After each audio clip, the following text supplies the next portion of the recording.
امام بخاری نے فیصلہ کیا کہ نیشاپور میں جا کے مدرسہ بناتا ہوں۔ امام مسلم آپ کے شاگرد ہیں جنہوں نے مسلم شریف لکھی ہے، فرماتے ہیں جب نیشاپور امام بخاری آئے تو اتنا بڑا استقبال ہوا کہ میں نے اتنا بڑا استقبال دیکھا نہیں کبھی۔ امام بخاری نے وہاں مدرسہ بنایا، ہزاروں طالب علم آنے لگے، لیکن ایک منہ دیکھ دیکھ کے بندہ تھک بھی تو جاتا ہے نا۔ شروع میں بڑے ذوق سے لوگ آتے ہیں، پھر انہیں کمزوریاں نظر آنی شروع ہو جاتی ہیں۔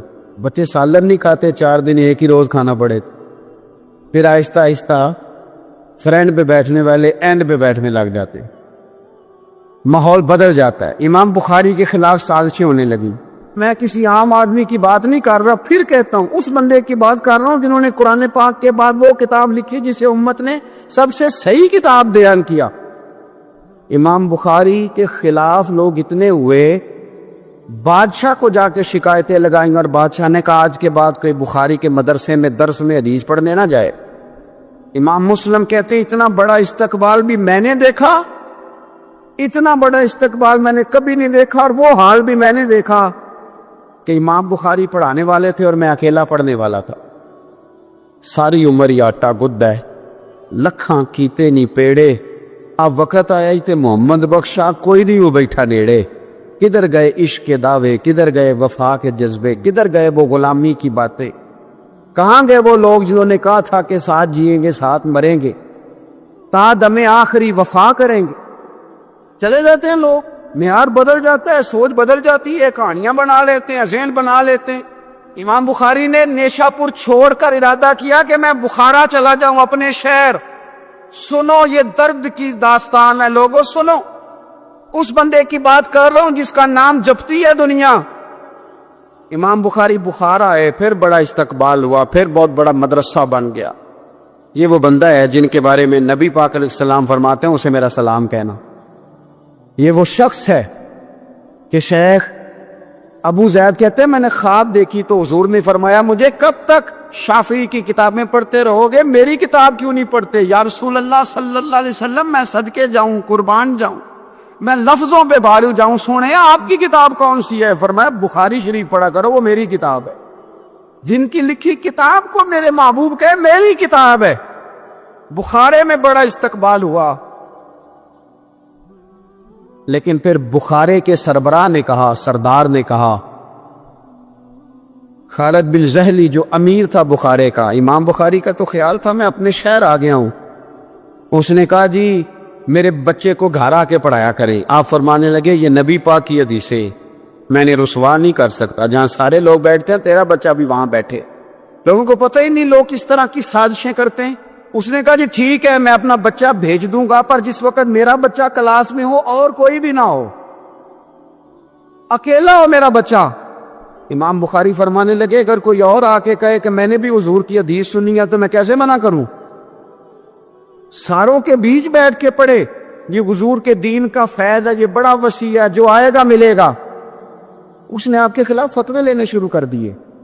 ہاں جانے کب مار دے کوئی مجھے کافر کر کے، شہر کا شہر مسلمان بنا بیٹھا ہے۔ فتوے لینے شروع کر دیے، امام بخاری کے خلاف سازش ہوئی، حکم ہوا کہ بخاری کو بخارا چھوڑ جا، یعنی اپنے وطن سے نکل جا۔ اپنے وطن میں بے وطن ہو گئے امام بخاری۔ نیشاپور والوں نے نکالا تو بخارا آئے، اس نے حکم دیا تو امام بخاری بخارا سے نکلے، آنکھوں میں آنسو ہیں، لے سجنا اسا توڑ نبھائی، اساں جان دیتی رات تیرے۔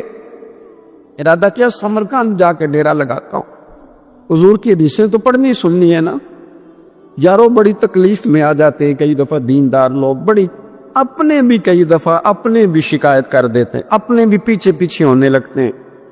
اب یقین کریں کئی دفعہ دل کرتا ہے یار سارے باتیں کرتے تیری نہیں بنتی تھی، تو نہ کرتا۔ ایک عالم کہا کرتے تھے ایک دفعہ کہ کسی ماں کے بیٹے نے ماں کو تانا دے دیا تو ماں رو پڑی اور کہنے لگی پتر درانیاں کے نیت بندا سی، ننانا کے نیت بندا سی، تو میرا اپنا سائیں۔ تو یہ اپنے کئی دفعہ اس طرح کی بات کرتے کہ وہ کانوں سے ٹکرا کے نہیں گزرتی، وہ تیزاب کی طرح رک جاتی ہے، چھلنی ہو جاتا ہے وجود کے۔ یہ اس نے کہا ہے، اس نے میرے اپنے نے امام بخاری بخارا سے روتے ہوئے نکلے، سمرقند جاتا ہوں، پتہ چلا کہ سمرقند جانے سے پہلے کچھ لوگ کہہ رہے ہیں جی دیکھو ان کے اپنوں نے نہیں رکھا، پتہ نہیں کیا حال ہے۔ امام بخاری رستے میں ایک چھوٹی سی بستی تھی خرتنگ، وہاں رک گئے۔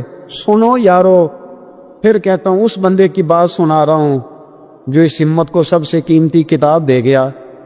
امام بخاری خرتنگ میں تھے، 62 سال عمر، سفید داڑھی، رو پڑے، اللہ میں نے ساری زندگی تیرے نبی کی حدیثیں جمع کی ہیں، اے میرے مالک تیری زمین بڑی وسیع ہے پر بخاری پر تنگ ہو گئی ہے، میرے اوپر رحم کر دے۔ امام بخاری نے وہاں دعا فرمائی، دوپہر کو دعا فرمائی، شام کو بیمار ہوئے، رات کو وصال ہو گیا۔ لے او سجنا اساں توڑ نہیں پائی تے جان دتی رات تیرے، مجھے کہہ لینے دیں بے قدراں کچھ قدر نہ جاتی، او کیتی خوب تسلی ہو، دنیا دار پجاری زرد کتے آندے گل ٹلی ہو، او بک روشن اکھیاں تکیو ویکھ حویلی کلی ہو، تے کوچ نصیر اساں جدوں کیتی پھر پہ جانی تھر تھلی ہو، اور میرے مرنے پہ ہر سو شور مچ جائے گا، دیکھو گے کہنے الوداع سرکار خود تشریف لائیں گے۔ ایک بندہ کہتا میں نے رات کو خواب دیکھا کہ نبی پاک صحابہ سمیت کھڑے ہیں، کسی کا انتظار ہو رہا ہے۔ میں نے اس کی سنیا میں قربان جاؤں، یہاں کیوں کھڑے ہیں؟ تو فرمایا بخاری آ رہا ہے۔ دنیا والے بھول جائیں پر جن کی بندہ نوکری کرے وہ کیسے بھول جائیں؟ اور ویسے بھی اگر مالک کو پتا ہو نا میرا خادم ٹھیک ہے، مالک اور غلام کا تعلق مضبوط ہو تو دنیا جو مرضی کہتی پھرے۔ میرا آپ سے مشورہ ہے کبھی بھی دین کے لیے کچھ کرو تو بندوں سے نام نیکی کی امید نہ رکھنا، اگر آپ کو اجر لینا ہے تو رب رسول اجر عطا کریں گے۔ وہ شخص کہتا ہے میں نے اٹھ کے صبح پتہ کیا تو وہ وہی وقت تھا جب مجھے حضور کی زیارت ہوئی جس وقت امام بخاری کا انتقال ہو گئے۔ لوگوں نے آپ کو دفن کیا تو قبر کی مٹی سے خوشبو آنے لگی، لوگ تبرکن مٹی لے جانے لگے۔ سمرقند کے لوگ بارش نہیں ہوتی تھی، قحط پڑ گیا، سارے کٹھے ہو کے امام بخاری کی قبر پہ گئے تو اللہ نے بارش عطا فرما۔ اتنا بڑا آدمی لیکن بے قدراں کچھ قدر نہ جاتی۔ دو باتیں آپ نے اس گفتگو سے یاد رکھنی ہے، ایک تو بندوں سے اجر کی امید نہ رکھے، یہ چھوڑ دے کہ بندے واہ واہ کریں گے تو میں نے کام کرنا۔ آپ غریب کی مدد بھی کریں، آپ نیکی بھی کریں، آپ خیر بھی کریں، اداروں سے، مسجدوں سے، مدارس سے بھی پیار کریں، لیکن واہ واہ کی توقع بندوں سے، اور اگر رب رسول نے ایک دفعہ بھی واہ واہ کر دی نا تو پھر واہ بلے بن جائے گی، پھر کیا بات ہے۔ اور ویسے بھی جڑیاں گڈیاں آپ ہی اڈیاں اونا چڑھن اونچائیاں، وہی گڈیاں اونچیاں اڈیاں جڑیاں سائیاں آپ چڑھائیاں۔ اس لیے ایک بات تو یہ کہ اجر اللہ رسول سے امید، اور دوسری بات یہ یاد رکھ لیں کہ سونا وہی ہے جو سونے کی باتیں کرتا ہے، میٹھی بات اسی کی ہے جو مدینے والے کی حدیث بیان کرتا ہے۔ سرکار کی باتیں یاد رکھیں، سرکار کی باتیں کریں۔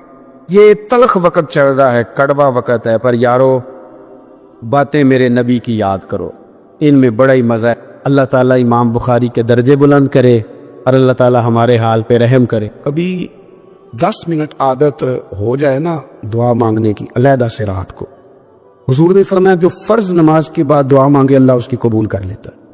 نبی پاک صلی اللہ تعالیٰ علیہ وسلم نے فرمایا اللہ مسافر کی دعا قبول فرماتا۔ حضور نے فرمایا اللہ مظلوم کی دعا قبول فرماتا ہے۔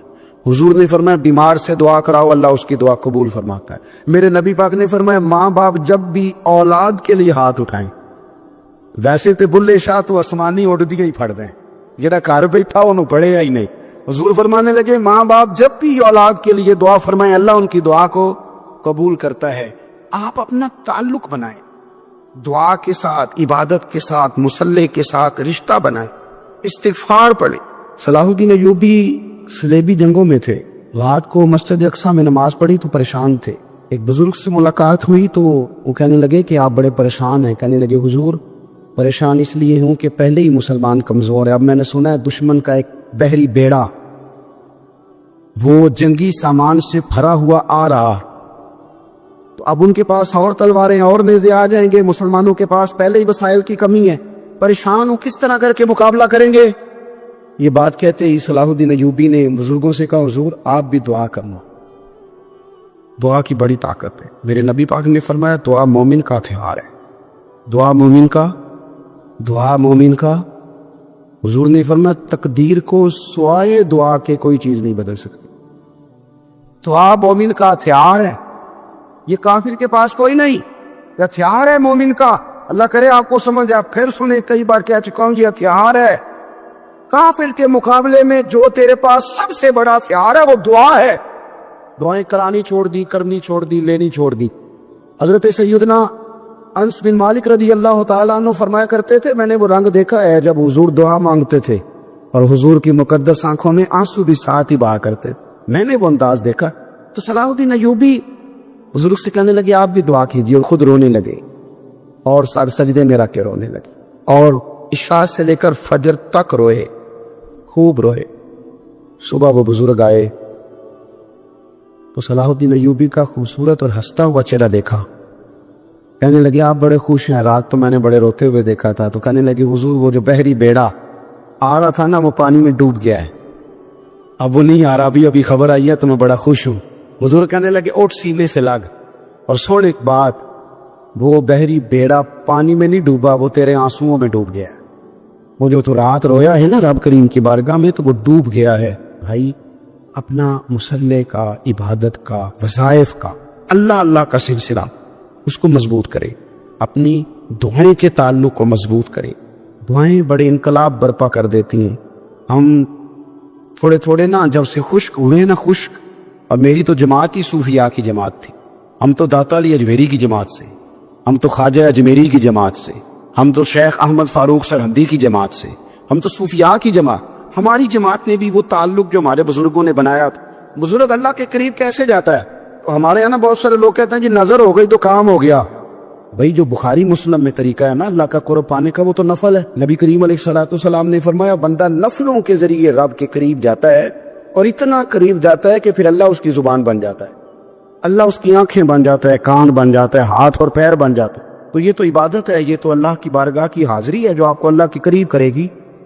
نماز کو اہمیت دے کے ادا کریں، نمازیں موبائل بند کر کے ادا کریں۔ لیکن نا کچھ لوگ کہتے ہیں مجھے ٹائم نہیں ملتا نماز کا، تو میں کہتا ہوں یہ آپ نے بڑی جرت کی بات کی ہے۔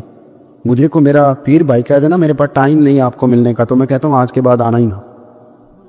تو کیا سمجھتا ہے تو بہت بڑا آدمی ہے، تیرے پاس ٹائم نہیں ہے اور ہمیں ملنے کا ٹائم پہنچ کا؟ آپ نے اللہ رسول کو کہہ دیا ٹائم، اور عجیب فلسفہ ہے نا۔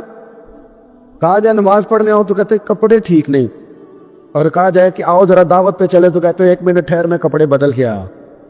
نماز کے لیے کہا تو کہتا ٹھیک نہیں، دعوت کے لیے کہا تو کہتا میں ذرا تیاری کر لوں، یوں جانا مناسب نہیں۔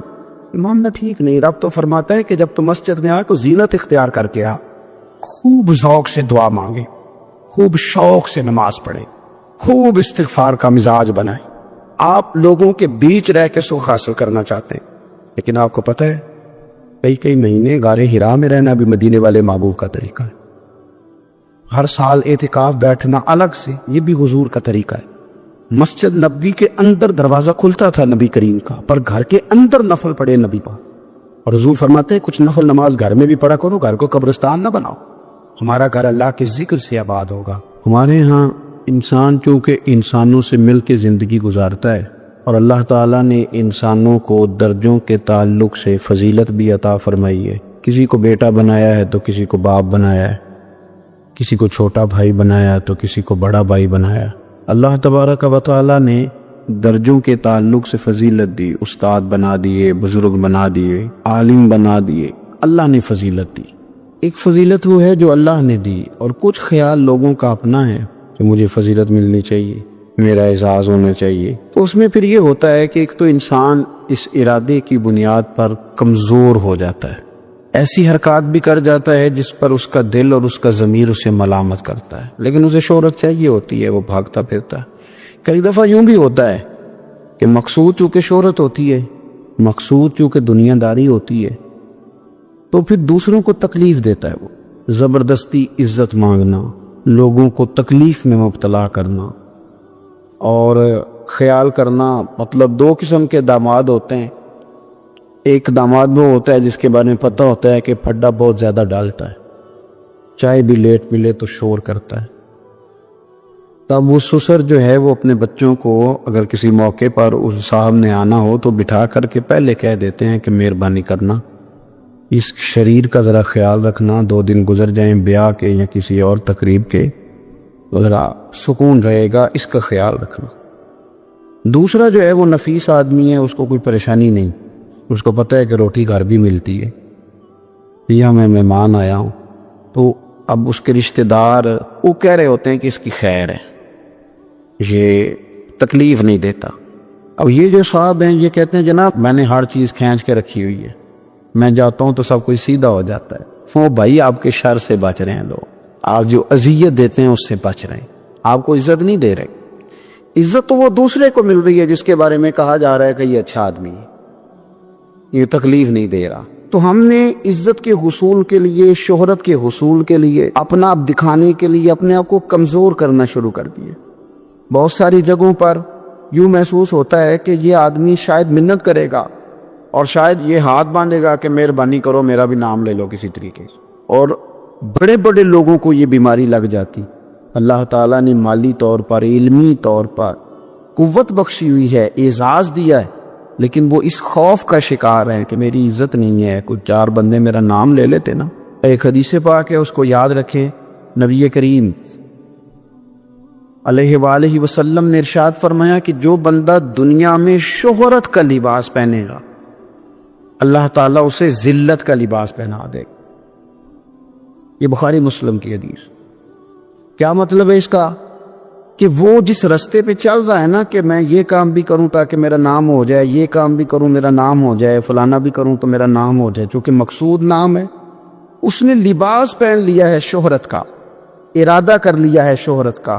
مانا یہ کہ اس نے اپنے اوپر طاری کر لی ہے، جس طرح لباس پورے وجود پہ ڈھانپ لیتا ہے، اس طرح اس نے شہرت اپنے اوپر طاری کر لیا، تو پھر رب اسے رسوا کر دے۔ دیکھیں میں آج جو بات خاص کر کے عرض کرنا چاہ رہا ہوں، میں یہ سمجھتا ہوں کہ اس میں زیادہ دینداروں کو ضرورت ہوتی ہے بچنے کی۔ ایک بندہ اس نے حج کیا ہی نہیں تو اس نے حفاظت کیا کرنی، لیکن جس نے حج کیا ہے اس نے اپنے حج کی حفاظت بھی کرنی۔ ایک صاحب یہ ہیں کہ جنہوں نے دین کا نام لیا ہی نہیں، اور ایک وہ صاحب ہیں جنہوں نے یہ کہا ہے کہ میں باشرہ ہوں، میں امامے والا ہوں، میں داڑھی والا ہوں، میں کرتے والا ہوں، میں فلاں صاحب ہوں۔ تو آپ بجائے اس کے کہ بغیر داڑھی والے پر طنز کر رہے ہیں، آپ نے اپنے آپ کو محفوظ کرنا ہے، ان چیزوں کی آپ نے حفاظت کرنی۔ دیندار لوگوں کی تو اب ساری چیزیں اس طرح ہائی لائٹ ہونے لگی ہیں، دکھاوا ہونے لگا، یعنی دعا مانگ رہے ہیں تو فوٹو الگ ہے، نماز پڑھ رہے ہیں تو فوٹو الگ ہے، یعنی آنسو کسی شخص کے آ گئے، کسی شیخ کے، کسی پیر صاحب کے، تو وہ آنسوؤں پر فوکس کر کے لوگوں نے اس کو بھی بیچا میڈیا پہ، فلانا آدمی رو پڑا، فلانے آدمی نے رلا دیا۔ یہ تو اللہ کے ساتھ رشتہ ہے بندے کا، اب اس کو بھی فار سیل کریں گے، اس کو بھی۔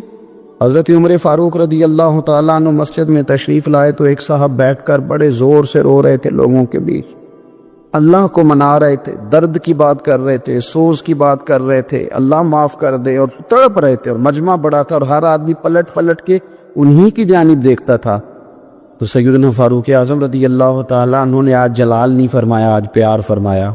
اس کے قریب گئے، جب وہ فارغ ہو گیا اس کو تھپکی دی، فرمانے لگے یہ جو تم نے لوگوں کے بیچ بیٹھ کے کیا ہے نا، اور تیری داڑھی آنسوؤں سے بھر گئی ہے، یہ 2 قطرے آنسوؤں کے تو اکیلے میں بیٹھ کے بہا دیتا تو رب تیرے اوپر خاص رحمت کا نزول فرما دے۔ وہ ضروری ہے کہ یہاں جو ہے تو نے بتانا ہے کہ میں بڑا مطلب عاشق رسول ہوں اور میں نے جناب بڑے آنسو بہائے ہیں نعت شریف پہ، آ جائے، رونا تو آ گیا، کنٹرول نہیں ہے، وہ تو آ گیا۔ اور اب تو باقاعدہ پریکٹس کی جاتی ہے کہ پڑھنے والے نے بھی رونا ہے اور سننے والے نے بھی رونا ہے۔ نہ کریں یہ کام۔ اگر آپ کا مزاج دکھاوے کا بن جائے گا، آپ کی طبیعت دکھاوے کی بن جائے گی، ذہن دکھاوے کا بن جائے گا، پھر آپ تنگ ہوں گے۔ بڑی عبادت کرتے تھے امام بخاری، رمضان شریف میں اپنے لوگوں کو جمع کرتے، کہتے ہو میں تمہیں نماز پڑھاؤں، تو رمضان شریف میں نماز پڑھاتے تو ہر رکعت میں 20 آیات کی تلاوت فرماتے، 3 دن کے اندر قرآن پاک ختم کرتے، عبادت کرتے۔ یہ جتنے پڑھے لکھے لوگ تھے ان کا مصلی سے رشتہ بڑا مضبوط تھا، ایسا نہیں تھا کہ انہوں نے علم اس لیے پڑھا ہے کہ زیادہ باتیں پڑھیں گے تو زیادہ لوگوں کو سنائیں گے، زیادہ لوگوں کو اپنے پیچھے لگائیں گے، اس طرح نہیں، بلکہ مصلح سے تعلق ان لوگوں کا مضبوط تھا۔ سیدنا امام بخاری رحمت اللہ تعالی علیہ، آپ نماز پڑھ رہے تھے تو زنبور آ گئی، بھیڑ آ گئی، سمجھ لیں بچھو آ گیا، وہ کرتے میں گھس گیا، اس نے 17 جگہ پہ امام بخاری کو ڈنگ مارا، زخم ہو گئے، لیکن نماز پڑھتے رہے۔ نماز کے بعد تسلی سے بیٹھے تو شاگرد سے کہنے لگے ذرا دیکھنا پشت پہ کیا ہے۔ آپ یقین کریں ہماری نمازیں تو ہیں پر سکون والی نہیں، مزے والی نہیں۔ وہ موبائل ہے، وہ سائلنٹ پہ لگا ہوا ہے، اور نماز کے بعد اس طرح سے لوگ موبائل کھولتے ہیں جیسے قبولیت کا کوئی میسج نہیں معاذ اللہ آ گیا کہ دیکھ لو قبول ہو گئی ہے۔ اتنی جلدی ہے، کوئی ٹھہراؤ نہیں، اطمینان قلب بھی نہیں، قرار حاصل کرے۔ پڑھنی تو ہے، وہ مزہ لے کے کیوں نہ پڑھی، سکون سے کیوں نہ پڑھی۔ کہا ذرا دیکھنا میری پشت پہ کیا ہے، تو شاگرد کہتے ہیں جب ہم نے امام بخاری رحمت اللہ علیہ کی کمر سے کپڑا اٹھایا 17 جگہ پہ زخم بنے ہوئے تھے، تو عرض کی حضور جب اس نے ڈانگ مارا تھا تو آپ، یہ تو بڑا سخت زخم ہے، آپ نے توجہ نہیں کی؟ اور یار میں نے ایک سورت شروع کر لی تھی نماز میں تو دل نہیں کرتا تھا سورت چھوڑوں، میں نے پوری کر کے رکوع کیا ہے۔ تو امام بخاری کی دلچسپی، پھر سیرت اور کردار، آپ لاکھوں حدیثیں جانیں اور آپ کہیں مجھے بڑا کچھ آتا ہے لیکن آپ کا عمل صفر ہو، نہ اخلاق ہو، نہ سخاوت ہو، نہ دیانت ہو، تو اس کا ذائقہ کیا رہا؟ یہ تو پھر طوطے کتنا، طوطے کو بھی لفظ یاد کرا دیے جائیں تو وہ بھی یاد کر لیتا ہے۔ امام بخاری رحمت اللہ تعالی علیہ، آپ کو اللہ نے کردار عطا فرمایا تھا، سیرت۔ آپ فرمایا کرتے تھے ایک گناہ میں نے نہیں کیا اور مجھے امید ہے اللہ سے جب میں ملاقات کروں گا تو رب اس کے بارے میں مجھ سے سوال بھی نہیں کرے گا۔ نہ وہ کون سا؟ فرمانے لگے میں نے رب کریم کے کسی بندے کی کبھی غیبت نہیں کی، اس کی پشت کے پیچھے بیٹھ کر کبھی اس کی چغلی، یہ بڑا میلا کچیلا کام ہے، میلا کچیلا، آپ یقین کریں۔ اور اس طرح بندے تھوڑی دیر کے لیے آپ کے حمایتی بن جاتے ہیں لیکن مختصر ٹائم کے لیے، یہ میرے تجربے سے آپ کو بتا رہا ہوں۔ آپ کسی بندے کے خلاف تھوڑی دیر کے لیے بیٹھ جائیں، اور بہت سارے لوگوں کو نا یہ بڑا کام آتا ہے، یہ کام وہ کرتے ہیں، انہیں کام آتا ہے، ان کو پتہ ہوتا ہے کہ کس کے خلاف میں بات کروں گا تو یہ بندہ راضی ہوگا، اس کا کون مخالف ہے۔ وہ تھوڑی بات چھیڑی، اس نے بھی چھیڑی، پھر جرانہ لگ گیا۔ جو آپ کے ساتھ بیٹھ کر کسی کے خلاف باتیں کرتا ہے وہ سب سے پہلے آپ کے خلاف شروع کرے گا، وہ آپ کو استعمال کرے گا، ٹیشو پیپر سے زیادہ آپ کچھ نہیں ہے اس کے لیے۔ کبھی بھی اس طرح کا رویہ نہ بنائیں، مثبت رہیں، آپ کا فائدہ ہوگا۔ اور غیبت کیونکہ مردہ بھائی کا گوشت کھانا ہے تو آپ کے اندر یا آپ کے ذہن کو بڑا خراب کرتی ہے، بے سکون کرتی ہے۔ اللہ تعالیٰ اپنے بندوں سے بڑا جلد راضی ہو جاتا ہے، وہ اپنے بندوں کو بہت زیادہ مشقت میں نہیں ڈالتا، وہ اپنے بندوں سے اپنی نعمتوں کا بدلہ نہیں چاہتا، بہت سخت مشقت والی عبادتیں نعمتوں کے بدلے نہیں چاہتا، وہ بڑی جلدی رحم فرماتا ہے۔ ماں پیار کرتی ہے اپنے بچے سے لیکن وہ ناراض بھی ہو جاتی ہے بعض چیزوں میں، بعض معاملات اس کا دل بھی دکھاتے ہیں، بعض جگہ وہ رو کے یہ بھی کہتی ہے کہ تو نے میری محبت کا کوئی نتیجہ نہیں مجھے دیا، میری ساری کمائی تو نے ضائع کر دی۔ والد بہت ساری جگہوں پہ ناراض ہوتا ہے، شکوہ کرتا ہے، کہتا ہے میری بیماریوں کی، پریشانیوں کی، بڑھاپے کی، کمزوریوں کا سبب بیٹے تو ہی بن گیا، یہ ساری تکلیفیں تو ٹھیک ہو جائیں تو میری شاید عمر بھی بڑھ جائے، صحت بھی ٹھیک ہو جائے، میں زیادہ دیر جوان رہ سکوں۔ ناراض ہوتے ہیں ماں باپ، اسی طرح ماں باپ راضی بھی ہو جاتے ہیں،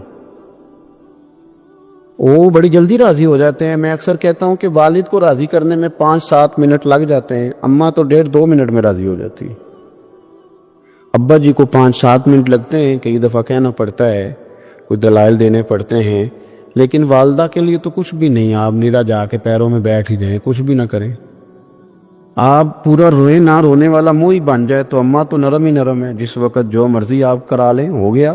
اللہ تبارک و تعالی بلا مثال و بلا تشبیہ سمجھانے کے لیے عرض کرتا ہوں، اللہ بھی بعض معاملات میں اپنے بندوں سے ناراض ہو جاتا ہے، وہ کہتا ہے میں تکبر کرنے والوں کو پسند نہیں کرتا، وہ کہتا ہے فسادی پسند نہیں ہے، وہ فرماتا ہے کہ راہوں میں کجی کرنے والے پسند نہیں ہیں. وہ فرماتا ہے کہ بدعہدیاں کرو گے تو میں صبح قیامت تم سے سوالات کروں گا. اللہ تبارک و تعالیٰ بہت ساری چیزوں کو ناپسند کرتا ہے، ناراض ہو جاتا ہے. بلکہ نبی پاک صلی اللہ تعالی علیہ وسلم نے فرمایا تم بات کرتے کرتے کرتے کرتے کوئی ایسا جملہ بول دیتے ہو کہ رب اتنا ناراض ہوتا ہے کہ تمہیں پتہ بھی نہیں ہوتا، تمہارے لیے جہنم کا فیصلہ کر دیتا ہے. اس لیے پہلے تولو پھر بولو. خود اپنے لفظوں کی تو تم پہرے داری کرو نا کہ میں کیا کہہ رہا ہوں. کوئی ایسا جملہ، کوئی ایسی بات وارثہ مان کری نہ وارثاں دا، کوئی ایسی بات نہ تمہاری زبان سے نکلے. اور حضور یہ بھی فرماتے ہیں کہ اس کا دوسرا پہلو بھی ہے. بعض اوقات تم بات کرتے کرتے کرتے کرتے ایسا جملہ کہتے ہو وہ اتنا راضی ہوتا ہے کہ تمہارے لیے جنت کا فیصلہ فرما دیتا. مسلمان کو اب یہ حکم ہے، اس ساری گفتگو کا نتیجہ یہ ہے کہ وہ اپنے جذبات پر، خیالات پر، نگاہوں پر، زبان پر، کانوں پر تھوڑی توجہ دے، بے لگام نہ بنے، بے ترتیب نہ بنے، جو طبیعت میں آئے کار نہ گزرے، تھوڑا سا نہ سوچے سمجھے اور تھوڑا سنبھل کے چلے. کبھی ان کاموں کی طرف نہ جائے جن سے رب ناراض ہو جاتا ہے. ان کاموں کی طرف بڑھے جن سے اللہ راضی ہوتا ہے. میرے نبی پاک صلی اللہ تعالی علیہ وآلہ وسلم نے ارشاد فرمایا، بعض احادیث میں لفظ یہ ہیں کہ اللہ اپنے بندوں کو دیکھ کے مسکراتا ہے جو اس کی شان کے لائق. جس ترتیب سے ہم مسکراتے ہیں، جس ترتیب سے ہم روتے ہیں، جس ترتیب سے ہم کسی بات کا اظہار تشکر کرتے ہیں، خدا ان باتوں سے پاک ہے. اب بہت ساری حدیثوں میں آیا کہ وہ مسکراتا ہے، تو کیا مطلب ہے مسکرانے کا؟ تو علماء تفسیر نے لکھا ہے مسکرانے کا مطلب یہ ہے کہ وہ بڑا ہی راضی ہوتا ہے اپنے بندے سے، بڑا راضی ہوتا ہے. یہ مطلب ایک تو مسکرانے کا مطلب یہ کہ وہ بڑا راضی ہو گیا، بڑا راضی ہو گیا، وہ مسکرا دیا اپنے بندے پہ. اور ایک اس کا معنی خود نبی پاک صلی اللہ تعالی علیہ وسلم نے بیان فرمایا. مسند امام احمد بن حنبل میں حدیث ہے، حضور سید عالم علیہ السلام سے صحابہ نے پوچھا یا رسول اللہ شہید تو بڑے لوگ ہوتے ہیں، شہیدوں میں افضل کون ہے؟ تو اللہ کے حبیب علیہ الصلوۃ والسلام فرمانے لگے وہ والا بندہ جو ڈٹ گیا تھا کافروں کے مقابلے میں، وہ ہلا نہیں، پوری طرح ڈٹ کے جو لڑا وہ شہداء میں افضل ہے. حضور فرماتے ہیں وہ جنت کے بالا خانوں میں سیر کرے گا اور رب اسے دیکھ کے مسکرائے گا. رب اسے دیکھ کے مسکرائے گا، اللہ تعالیٰ مسکراتا ہے اسے دیکھ کے. اور اگلے جملے میں حضور نے وضاحت کر دی، فرمایا جب رب دنیا میں کسی پر مسکراتا ہے نا تو اس کا معنی یہ ہے کہ قیامت میں پھر اللہ اسے حساب کوئی نہیں لے گا. جس پر اللہ دنیا میں مسکرا دیا اس سے کوئی حساب، تو وہ کام ڈھونڈنے چاہیے نا جس سے اللہ مسکرائے. ویسے کبھی ہم ایسا کرتے ہیں کہ نہیں کہ کسی کو راضی کیا جائے؟ یہ کام ہم کرتے ہیں کہ ہماری کمپنی کا جو سربراہ ہے وہ ہم سے راضی رہے، جس ادارے میں ہم پڑھاتے ہیں اس ادارے کا بڑا ہم سے راضی رہے. یہ کرتے ہیں ہم، اس کے لیے کچھ نہ کچھ ہیلے بہانے ہم کرتے ہیں. برادری، قبیلہ، علاقہ، بستی، لوگ کسی طریقے سے ہمارے ساتھ مطمئن رہیں، کرتے ہیں نا یہ سارے کام. اس میں تھوڑی مشکل بھی ہمیں آتی ہے لیکن کرتے ہیں. کیا کریں، گھر میں بھی کئی دفعہ ایسا ماحول بنانا پڑتا ہے. چلیں ایک اور میٹھی مثال دیتے ہیں، زیادہ سمجھ میں آئے گی. چھوٹا بچہ خوش رہے، آپ اس کے لیے محنت نہیں کرتے. وہ چھوٹا ہے، اس کو خوش کرنا فرض ہے ابا پہ، لیکن وہ کہتا ہے کہ میں نے موٹر سائیکل لینا ہے. چھوٹا ہے، چلا ہی نہیں پائے گا، تو ابا پھر اسے راضی کرتا ہے، کہتا ہے بیٹے چھوٹا سائیکل لے لے، چل میں تجھے اڑانے والا جہاز لے دیتا ہوں. مقصود کیا ہے کہ اس کو ناراض نہیں کرنا، یہ روئے نہ، اس کا دل نہ ٹوٹے. ہو یارو سنو نا میں کیا کہہ رہا ہوں. اگر چھوٹے بچے کے لیے وہ چیزیں ڈھونڈتے ہو، میرے ابا جی نا اپنے نواسے کے لیے کھلونا لے کے آئے تو بچہ بڑا ہی کھیلا، تو ابا جی کہنے لگے لو پیسے پورے ہو گئے میرے. بچے کو پسند بڑا ہے نا، پیسے پورے کر چھڑے نے، دیکھو نا جی کتنا اس کو راضی ہوا ہے. تو انسان کیا کرتا ہے کہ کوشش کرتا ہے چھوٹا بچہ بھی ناراض نہ ہو، تو وہ چیزیں وہ ڈھونڈتا ہے کہ اس کو کیا پسند ہے، چاکلیٹ لے جاؤں، فلاں چیز لے جاؤں، آئس کریم لے جاؤں. تو ایک بچے کے لیے، گھر کے لیے، سربراہ کے لیے اتنی محنت کرتے ہو، تو وہ کام بھی ہمیں ڈھونڈ کے تلاش کرنے چاہیے نا جس سے رب راضی ہوتا ہے، اللہ راضی ہوتا ہے. بتاؤں وہ کون کون سے کام ہیں؟ نبی کریم صلی اللہ تعالی علیہ وسلم نے ارشاد فرمایا 3 لوگ ہیں جنہیں دیکھ کے رب مسکراتا ہے۔ یا رسول اللہ صلی اللہ علیہ وسلم وہ کون کون سے؟ تو محبوب فرمانے لگے ایک وہ بندہ ساری مخلوق سوئی ہے، آدھی رات ہے، رات کا پچھلا پہر ہے، اس نے اٹھ کے وضو کر لیا، مصلی پہ کھڑا ہو گیا خدا کی یاد میں، فرمایا اسے دیکھ کے رب مسکراتا ہے جو اس کی شان کے لائق ہے۔ مسکراتا ہے اللہ، یہ تو سونے کا ٹائم تھا، یہ تو گہری نیند آنے کا وقت تھا، رات کا پچھلا پہر، رات پوے تے بے درداں نو نیند پیاری آوے تے درد منداں نو یاد سجن دی ستیاں وی آن جگاوے، اور ساون کی کالی راتوں میں جب بوندا باندی ہوتی ہے، وہ راتوں کو اٹھ اٹھ روتے ہیں جب خلقت ساری سوتی ہے، اللہ مسکراتا ہے۔ اور سننا میرے بھائی، میرے نبی پاک صلی اللہ تعالی علیہ وسلم فرماتے ہیں جب مسلمان نماز کے لیے صفیں بناتے ہیں نا، ترتیب لگ رہی ہوتی ہے، اب اللہ کی بارگاہ میں کھڑے ہوں گے، قیام کریں گے، رکوع کریں گے، سجود کریں گے، فرمایا جب مومن صفیں بناتے ہیں تو رب دیکھ کے مسکراتا ہے، مسکراتا ہے۔ کمال ہو گئے عروج بندگی کا، جب بندے کو دیکھ کے رب مسکرائے، خدا بندے سے خود پوچھے بتا تیری رضا کیا ہے، مسکراتا ہے۔ اور میرے نبی پاک علیہ السلام فرماتے ہیں جب مجاہد جہاد کے لیے صفیں سیدھی کرتے ہیں، آج تو یہ رب کے نام پہ مرنے ہی آ گئے، یہ صفوں میں کھڑے ہوں گے، ترتیب سے لڑیں گے، ترتیب سے گلا کاٹیں گے کافروں کا یا شہادت لیں گے۔ فرمایا جب جہاد کے لوگ صفیں بناتے ہیں تو رب انہیں دیکھ کے مسکراتا ہے۔ کتنے نصیبوں والا وہ بندہ ہے جسے دیکھ کے مسکرا دیا۔ او یار، کبھی تیرا بیٹا تیرے سامنے مسکرائے نا چھوٹا تو تیرا دل باغ باغ ہو جاتا ہے۔ تیری ماں بیمار کسی ایک دن صحیح طرح ہنس پڑے تو طبیعت خوش ہو جاتی۔ مجھے بتاؤ نا جس کا رب بھی اسے دیکھ کے ہنس پڑے، جو اس کی شان کے لائق ہے، کیا اس بندے کے نصیبیں ہیں، کیا اس کے مقدر ہیں۔ آپ اس مقام پر اپنے آپ کو لائیں۔ اب دیکھیں نا، یہ حدیث آپ نے سن لی، اب ہم نے نا اس طرح صفحے نہیں بنانے جس طرح ساری دنیا، اب ذرا صفحے بھی شوق سے بنائیں گے، اب ذرا تھوڑا سا شوق پیدا کریں گے، بھئی یہ تو میں وہ کام کرنے لگا ہوں جسے دیکھ کے رب مسکراتا ہے۔ نبی پاک صلی اللہ علیہ وسلم نے فرمایا جب کوئی بندہ توبہ کرتا ہے نا، ہم توبہ کا رٹا لگاتے ہیں، یا اللہ میری توبہ، یا اللہ۔ اور توبہ کا تو مطلب یہ ہے کہ پچھلے گناہوں سے پکی توبہ، آج کے بعد یہ غلطی نہ کرنے کا پکا وعدہ۔ تو نے ساری شب برات رو کے گزاری ہے، بتا سویرے جھوٹ جوڑنے کا ارادہ ہے تیرا، آج کے بعد رشوت تو نہیں نہ لے گا، ملاوٹ تو نہیں نہ کرے گا، یہ توبہ ہے۔ اور اگر سارے کام اسی طرح کرنے تو پھر یہ توبہ کا رٹا ہے، جتنا مرضی لگاؤ۔ حضرت علی بن ربیعہ رضی اللہ تعالیٰ عنہ فرماتے ہیں میں مولا علی کے ساتھ تھا، مقام حرہ کی طرف جا رہے تھے، حضرت علی نے ہاتھ اٹھا کے دعا مانگی ہماری تعلیم کے لیے، ورنہ حضرت علی ہم صحابہ کو محفوظ عن الخطا تو مانتے ہیں نا، ہاتھ اٹھا کے کہا اے اللہ ہمارے گناہ بخش دے، تیرے علاوہ کوئی معاف کرنے والا نہیں۔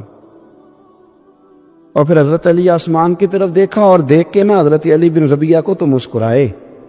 حضرت علی بن ربیعہ کہنے لگے حضور مسکرائے کیوں ہو؟ فرمانے لگے ایک دن میں حضور کے ساتھ اسی طرح آیا تھا، اسی طرح حضور نے دعا فرمائی تھی ہماری تعلیم کے لیے، اور پھر حضور مجھے دیکھ کے مسکرائے تھے اور فرمایا جب کوئی بندہ رب کی بارگاہ میں اس طرح استغفار کرتا ہے تو رب مسکراتا ہے، اور مسکرا کے فرماتا دیکھ لو میرے بندوں کو پتا ہے کہ میرے علاوہ معاف کرنے والا کوئی نہیں، انہیں پتا ہے، تم اس کی بارگاہ میں رجوع تو لاؤ، آؤ تو صحیح دعا سو لے کر۔ اقبال کہتے ہیں کہ موتی سمجھ کے شان نے کریمی نے چن لیا، قطرے دو گرے میرے عر کے انفال کے، دو میں نے آنسو بہائے تھے تو اس کے کرم نے تو موتی سمجھ کے چن لی۔ سنو نا حضور اس استغفار کو، اللہ کو یار رات کو توبہ کر کے سونا چاہیے ہمیں۔ کچھ غلطیاں ہم کرنا نہیں چاہتے پر ہم سے ہو جاتی ہیں، کچھ دل ہم توڑنا نہیں چاہتے پر وہ ٹوٹ جاتے ہیں، ہماری مجبوری ہوتی ہے ٹوٹ جاتے ہیں۔ رات کو اس کی بارگاہ میں ہاتھ باندھ کے کشکول طلب دراز کر کے خوب استغفار پڑھنا چاہیے کہ مالک بندے ہیں نا کیا کریں، نفس کا ساتھ ہے، دنیا کا ساتھ ہے، خواہشات نفسانیہ، مالک معاف کر دے۔ درد سے توبہ، رسم نہ ہو، کہانی نہ ہو، لفظ نہ ہو، جملے نہ ہو، اور جناب ایسے لوگوں کے بیچ بڑے ہاتھ باندھ کے اور بڑا کوئی ضرورت نہیں، آپ اکیلے اپنی چارپائی پہ بستر کے اندر منہ دے کے بھی درد سے کہیں گے نا معاف کر دے تو وہ تو مہربانی بڑا ہے۔ میرے نبی پاک صلی اللہ علیہ وسلم مثال دیتے ہیں، فرمایا ایک آدمی صحرا میں جا رہا، صحابہ سے حضور خطاب کر رہے ہیں، فرمایا ایک آدمی صحرا میں جا رہا تھا، اس نے اپنی اونٹنی پہ کھانا پانی پیسے ہر چیز رکھی ہوئی تھی، صحرا تھا بہت بڑا، درمیان صحرا کے گیا تو تھوڑا سا سستانے کے لیے آرام کرنے کے لیے اونٹنی سے نیچے اترا، اب اس نے اونٹنی کی لگام اونٹنی کی نکیل اپنے سرہانے کے نیچے رکھی، ہاتھ کے ساتھ پکڑی اور سو گیا۔ تھوڑی ہی دیر کے بعد جب اس کی آنکھ کھلی تو دیکھا اونٹنی غائب ہے۔ صحرا میں وہ پیدل نہ آگے جا سکتا ہے نہ پیچھے جا سکتا ہے، نہ دائیں نہ بائیں، کھانے کو روٹی نہیں، پینے کو پانی کا قطرہ نہیں، تھوڑا ادھر بھاگا ادھر بھاگا، تھک گیا۔ کریم محبوب فرماتے ہیں وہ پوری طرح نڈھال ہو گیا اور مایوس ہو گیا، معاذ اللہ، مایوس ہو کے دوبارہ اسی جگہ آ کے لیٹ گیا جہاں پہلے لیٹا تھا، انتظار کرنے لگا کہ اب موت ہی آئے گی، آخری وقت ہے، اب نہ میں پیدل یہ صحرا کراس کر سکتا ہوں، نہ پیچھے جا سکتا ہوں، نہ کھانا ہے نہ پانی ہے، سوائے موت کے کوئی سہارا نہیں۔ حضور فرماتے ہیں وہ رستے میں دوبارہ لیٹ گیا، اچانک اس نے رخ بدلا تو اونٹنی سامنے کھڑی تھی۔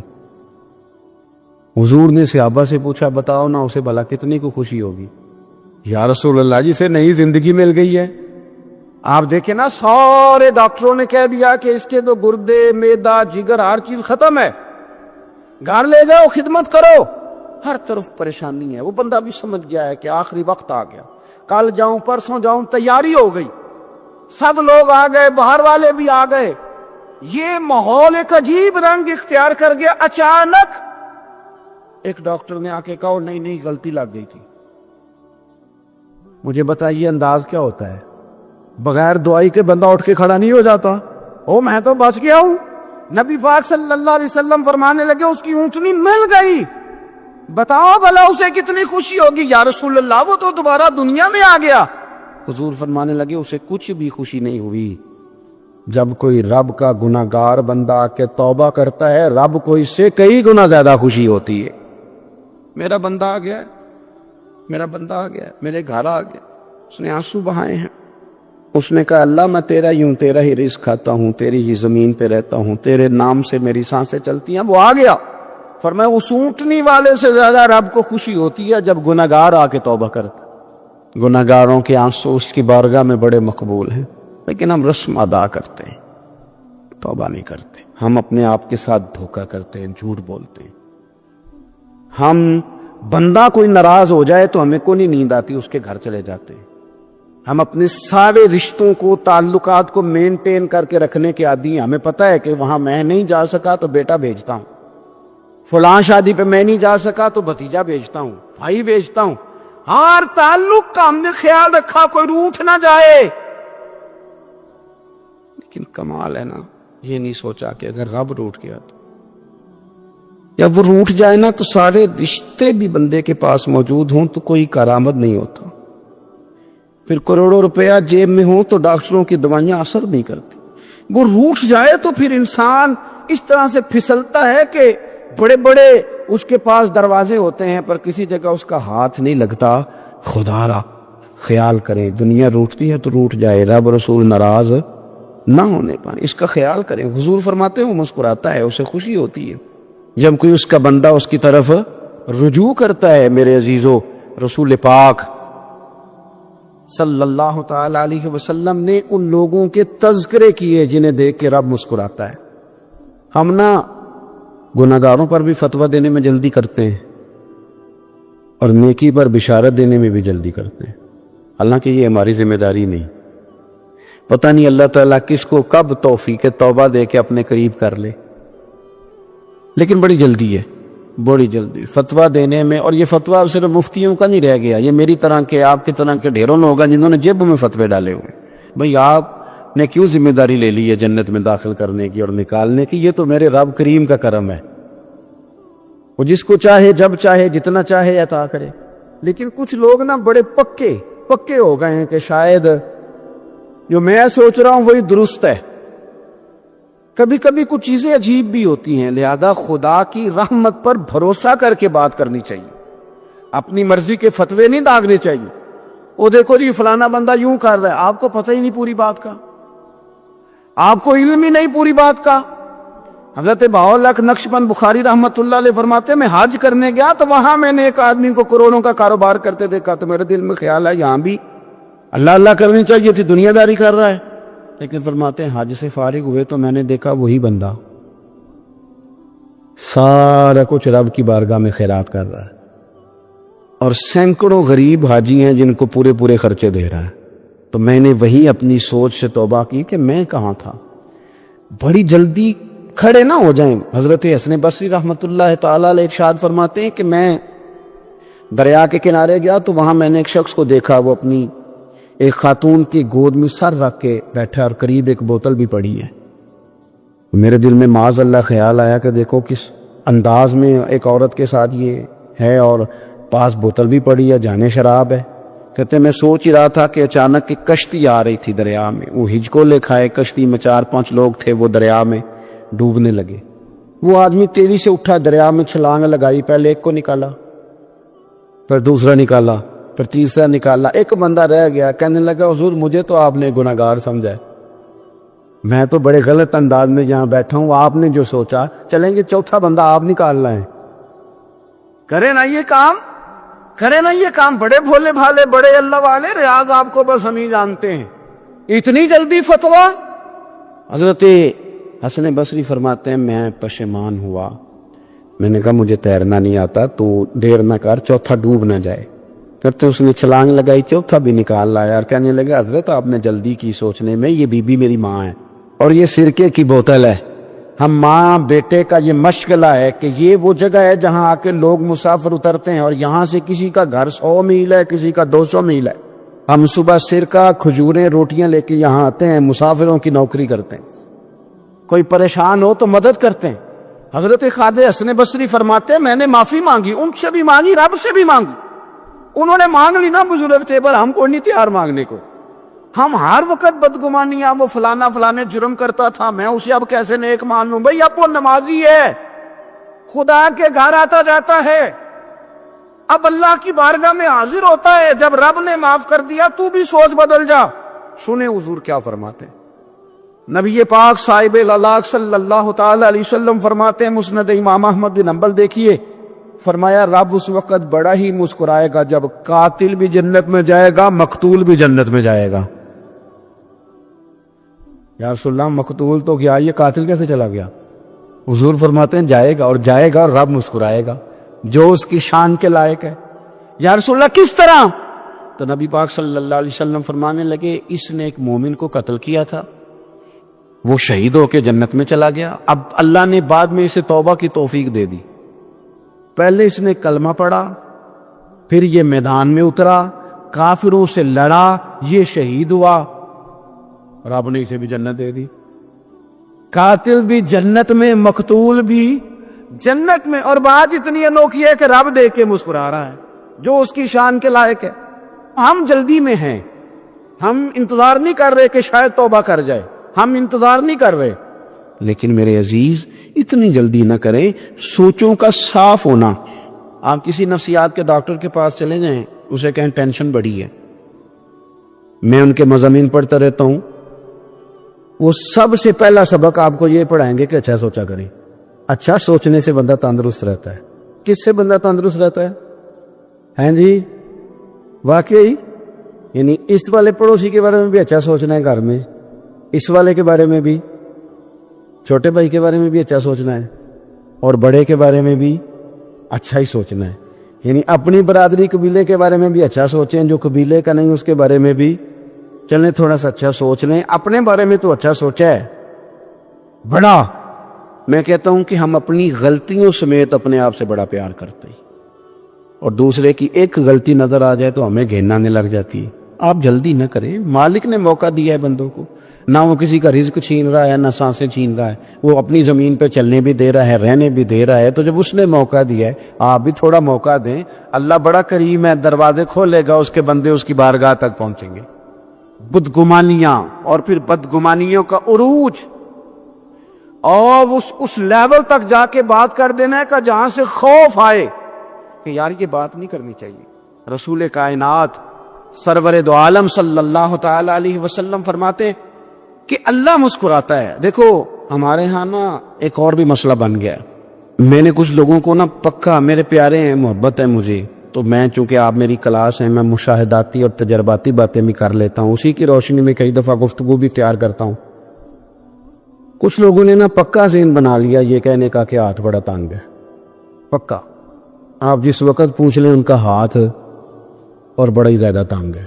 آپ یقین کریں بہن کا جو خامند ہے وہ کہہ رہا ہے جا حصہ لے کے آ، تیرے بھائیوں کی کمائی تو نہیں تیرے ابا کی ہے، لے کے آ۔ وہ بیچاری اس کی منتیں کر رہی ہے، کہتی ہے اگر جاؤں گی نا تو وہ کہیں گے حصہ لے جا، آج کے بعد ہمارے گھر نہ آنا، میرا دروازہ نہ بند کرو، مہربانی کرو۔ اور بھائی سے بات کرتی ہے تو کہتا ہے ہاتھ ہی بڑا تنگ ہے، جب ٹھیک ہوگا تو دے دوں گا۔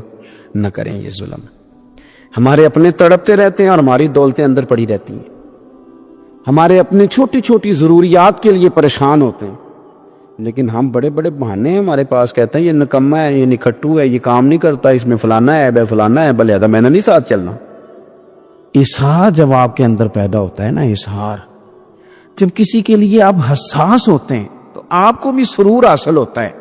نہ کریں یہ کام کہ آپ کو اللہ نے وسعت دی اور ہر وقت آپ ہاتھ تانگ ہونے کا رونا رو رہے ہیں، ہر وقت آپ یہ کہہ رہے ہیں میں بڑی آزمائش میں ہوں، جب خدا نے آپ پہ نہیں ڈالی تو اتنے جھوٹ بولنا صرف اس لیے کہ میرے پیسے بچ جائیں، صرف اس لیے کہانی سنانا کہ حالات میرے بڑے خراب ہے کہ کوئی بندہ میرے سے کوئی تھوڑا بہت قرض نہ مانگ لے۔ سنو، نبی پاک صلی اللہ علیہ وسلم کے پاس مہمان آ گیا، بخاری مسلم ہے، حضور نے ازواج مطہرات کے گھروں میں پیغام بھیجا کچھ چیز ہے ضیافت کے لیے، یا رسول اللہ کچھ بھی نہیں، یہ دو جہاں کے شاہ ہیں اور پاس کچھ رکھتے نہیں، دو جہاں کی نعمتیں ہیں ان کے خالی ہاتھ میں، یا رسول اللہ کوئی چیز بھی نہیں۔ حضور نے صحابہ کے مجمع پہ نظر ڈالی، یا رسول اللہ صلی اللہ علیہ وسلم حکم ہو، تو حضور فرمانے لگے تم میں سے کوئی بندہ ہے جو اسے گھر لے جائے روٹی کھلائے۔ ایک صحابی اٹھے فوراً، حضور میں لے کے جاتا ہوں کھانا کھلاتا ہوں۔ فرماتے ہیں میرے گھر میں صرف بچوں کا کھانا تھا، یہ نہیں کہ فریزر بھرا ہوا ہے نعمتوں سے، صرف بچوں کا کھانا، یہ نہیں کہ کسی کو دے کے اپنی ہنڈیا پہ برتن دے لیا، صرف بچوں کا کھانا۔ کہتے ہیں گھر گیا، بیوی سے کہا کیا کیفیت ہے، کہنے لگی بچوں کی روٹی ہے۔ میں نے کہا بچے سلا دے، صبح ناشتہ کر لیں گے۔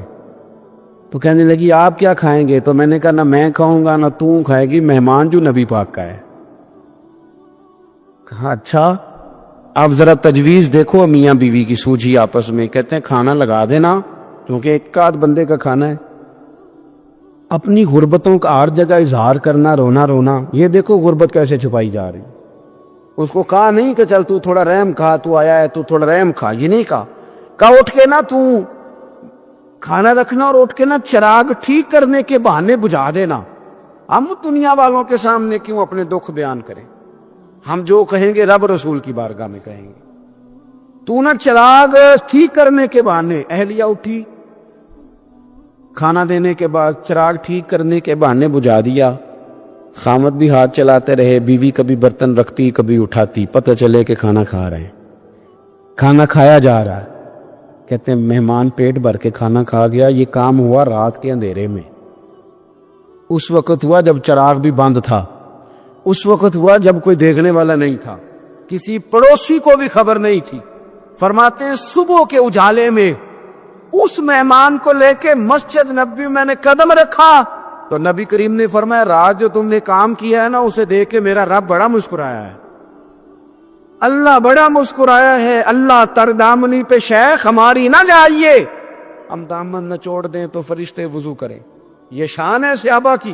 نبی کریم علیہ السلام نے فرمایا رب رات مسکرایا تیرا یہ انداز دیکھ کے، اور اس نے قرآن نازل کیا وَيُؤْثِرُونَ عَلَىٰ أَنفُسِهِمْ وَلَوْ كَانَ بِهِمْ خَصَاصَةٌ۔ کچھ لوگ وہ ہیں جنہیں بڑی بھی ضرورت ہو تو دوسروں پر اثار کر دیتے ہیں، قربانی دے دیتے ہیں۔ رب مسکرایا ہے، اندر پیسے رکھے ہوئے ہیں، اندر پیسے رکھے ہوئے ہیں، اور بہن آ کے منت کر رہی ہے کہ بھائی حالات بڑے خراب ہیں، تھوڑی سی مہربانی کر۔ تو کہتے ہیں بہن پردہ ہی ہے بس، کیسے بتاؤں تجھے حالات، تجھے کیا بتاؤں، کام کتنی مشکل سے چلتا ہے، یہ پردہ ہی ہے بس، بہرحال اگر تو نے کہا ہے نا 50,000 تو میں زیادہ نہیں کو 20 کو دے دوں گا تجھے، وہ بھی خاصی نیکی کر کے، وہ بھی بتا سکھا کے، رات اماں پہ علیحدہ سے احسان چڑھاؤں گا، ابا پہ علیحدہ سے چڑھاؤں گا کہ تمہاری بیٹی کے ساتھ تعاون کر رہا ہوں، سارے علاقے کو ویسے بتاؤں گا۔ اور وہ غریبنی بیچاری 20,000 لے کے گھر گئی ہے، پھر سفارشیں کر رہی ہے کہ مہربانی کرو۔ میں نے ایسے بھی دیکھے ہیں جو پہلے بیوی کو پکڑاتے ہیں، تو دے، اس لیے کہ پھر وزیر اعظم تو ڈنڈا نکال لے گا تو بڑا مشکل ہو جائے گا پھر گھر میں رہنا، لہذا وہ یہ تو آگے لگ۔ یہ کیا لہجہ ہے آپ کا؟ یہ تو کسی کو بھی دیں تو چھپا کے دینے کا حکم ہے، کسی کو بھی دیں تو ہمیں حکم یہ ہے کہ سیدھے ہاتھ سے دینا ہے، الٹے کو خبر۔ اور یہ جو بالکل ہی اپنے ہیں ان پر تو پردہ پوشی آپ کے لیے ویسے ہی ضرورت تھی۔ میرے عزیز، رب مسکراتا ہے، میرے نبی پاک علیہ السلام نے یہ اعمال ہمیں بتائے جن پر اللہ مسکراتا ہے، خوش ہوتا ہے۔ اور بعض لوگوں کو حضور نے نامینیٹ کیا، حضرت سعد بن معاذ رضی اللہ تعالیٰ عنہ عظیم صحابی تھے۔ یہ وہ خوبصورت صحابیاں جن کے جنازے کو کندھا میرے نبی پاک نے عطا فرمایا، حضور نے کندھا عطا فرمائے، کمال ہو گئی۔ نرخ بازار محبت کا انوکھا ہی ہو گیا، خود خریداروں میں شامل آ کے مولا ہو گیا، حضور نے کندھا دیا۔ حضرت سعد بن معاذ رضی اللہ تعالیٰ عنہ کا جب جنازہ اٹھا، ان کی والدہ رو پڑی، بڑے درد سے روئی، ماں تھی نا۔ ان کی آواز جب حضور تک گئی تو نبی پاک نے فرمایا آنسوؤں کو روک لے، آواز کو کم کر لے، تیرے بیٹے کی تو جب روح پرواز ہوئی ہے تو رب مسکرایا ہے، جس کے آنے پہ رب راضی ہو مسکرا دے جو اس کی شان کے لائق ہے۔ یہ تو وہ لوگ ہیں کہ جن کے جانے پر نا رب، وہ کسی نے کہا تھا کہ میرے مرنے پہ ہر سو شور مچ جائے گا، دیکھو گے میرے مرنے پہ ہر سو شور، تمہیں پتہ چل جائے گا جب ہم جائیں گے، میرے مرنے پہ ہر سو شور مچ جائے گا، دیکھو گے، اور کہنے الوداع سرکار خود تشریف لائیں گے۔ اور درویش کہنے لگے بعد مرندے مکھڑا میرا ہو جاوے جے تازہ، پھر سمجھ لینا محبوب میرے نے آن پڑے ہے جنازہ، اور عاشق کا جنازہ ہے، ذرا دھوم سے نکلے اور محبوب کی گلیوں سے ذرا گھوم کے نکلے۔